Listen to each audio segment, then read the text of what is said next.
Hello, it's Nikki. How you doing? Today I want to talk about business baggage and ways to move through it and with it so we can clear the space for the next opportunity and really make who you are and what you're all about and where you're going the most important part of the story. So maybe you know somebody, or maybe as I say this a little bit more, you're like, oh no, I do that. I do that all the time. Is there okay, let me give you an example of how I've witnessed it firsthand before. I used to work as an agent's assistant, and one of my tasks was to find new talent. And I would go and I would have meetings with potential actors or actors who had potential to be part of the agency. And I used to love these. I love being part of people's dream making, essentially. You know, I want to know all the things that they want to do. It really fascinates me. I've always been interested in this version of success.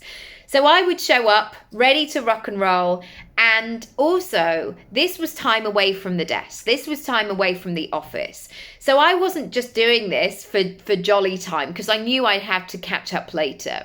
And so I was really willing these people to essentially be worth my time. Like, come on, tell me everything you've got. Show me that you're ready. Show me that you're talented and that you're going to be a fit. I wasn't there just for a chat.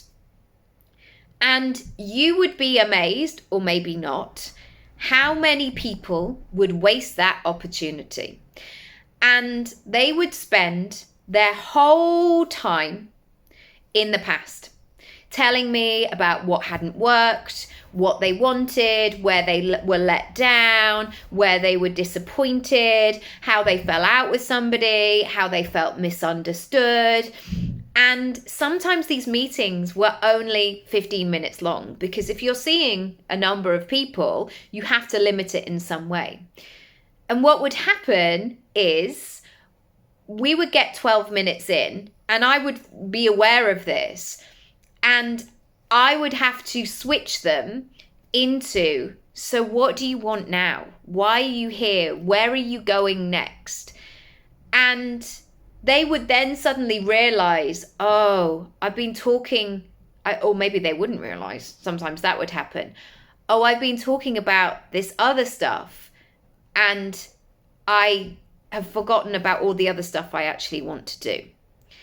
And I feel that it comes up for so many of us all the time, because when we are creating life and business from the heart, from our own skill set, from things that light us up, that make us feel connected and on purpose, and like we're living out who we're supposed to be and in the world, it can be emotional sometimes, especially if there's been conflict, especially if there's been disappointment, especially if there is impatience.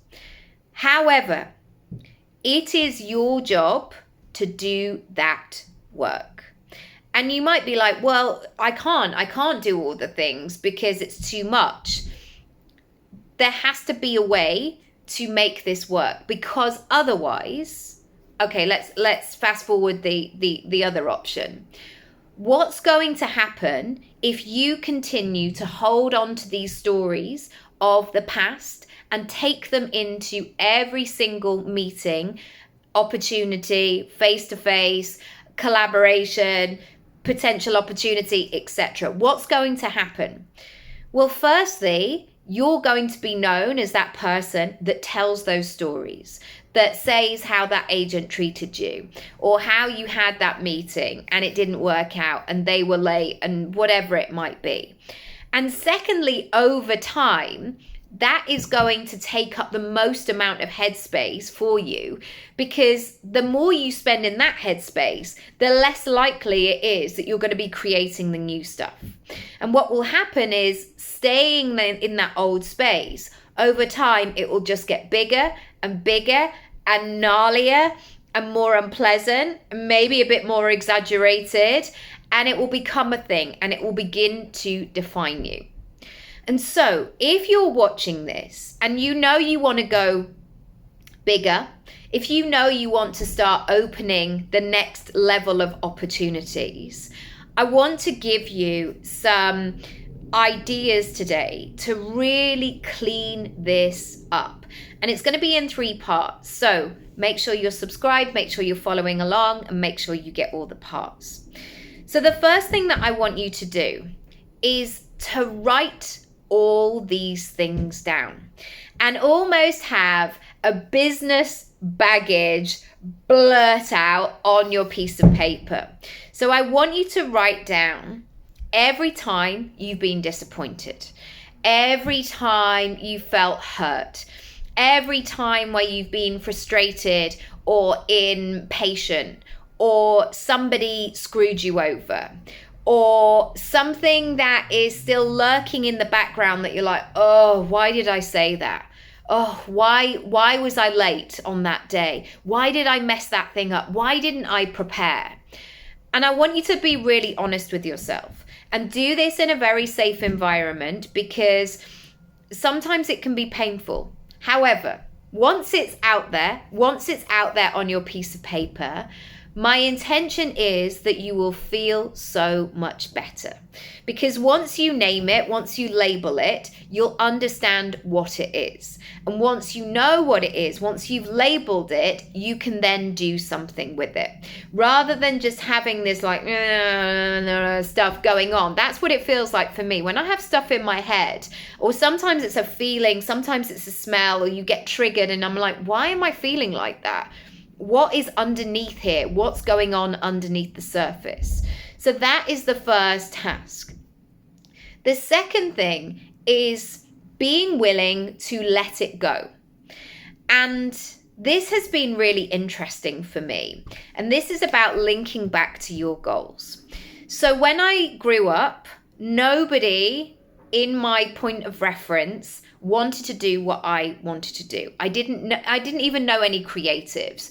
It was the school that I went to, even though, it was a very standard comprehensive school. It was all about safety and security and ticking boxes. They wanted you to become teachers or doctors or a lawyer or an estate agent, or to have a trade, to have a craft, to have a skill. And they almost wanted to just quickly usher you into one particular thing.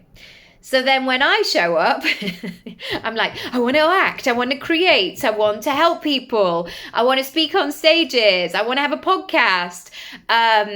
They weren't sure about any of that. It was like, oh, what are we going to do with her? What are we going to do with her?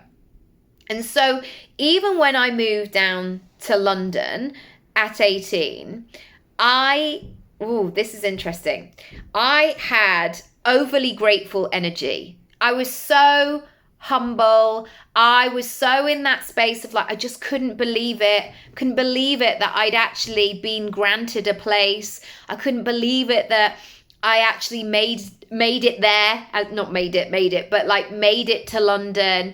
And I had this really nauseating, now when I look back, like, oh my gosh, I'm so grateful. I'm so happy.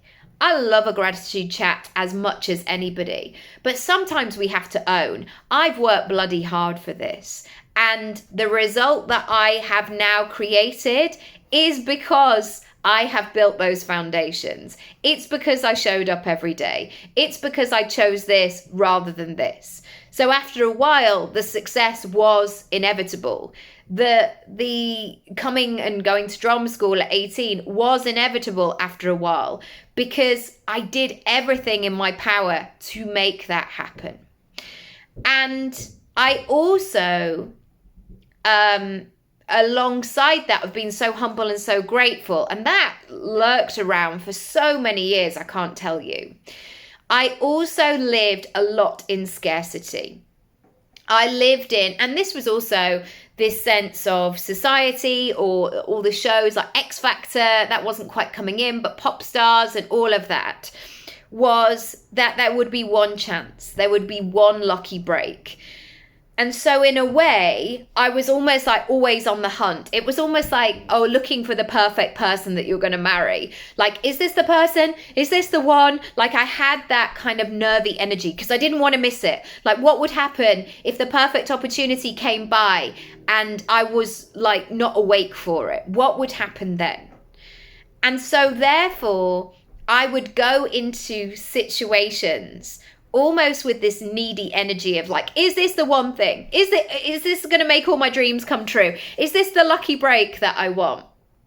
And what happens when you go into situations with needy energy is people go, wow, she's got needy energy. Wow, that's quite a lot. And what people want to do is repel. They want to stand back. They don't want to be part of that thing.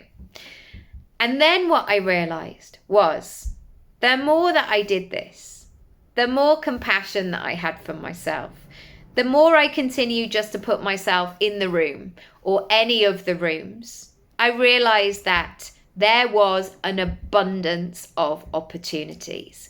And there were so many different ways where something could happen, something could shift, something could move. And for the most part, if I kept myself in that like, hi, I'm just here to have a lovely time, that is when the stuff would happen, and it would happen quickly. I remember getting one of the biggest jobs of my career because I was being, and I'm not going to go into the situation, but I was being my truest self and showing what I was all about in somebody's living room. That is literally how I landed. I didn't have to audition. I didn't need to do a reading. I didn't need to go through a process. It was a yes, yes, yes, yes. And that went on to open so many doors because I was being that person. So the second thing I want you to analyze is, are you being really grippy?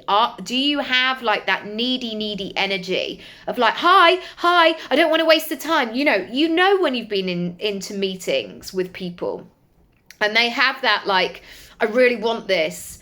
And that is your opportunity to shift that and ask yourself if it's useful. Now, of course, you can go so far down the other way where you're beyond casual for the situation. That doesn't work either, because people can feel where it's like, yeah, I'm not really bothered. People can feel that.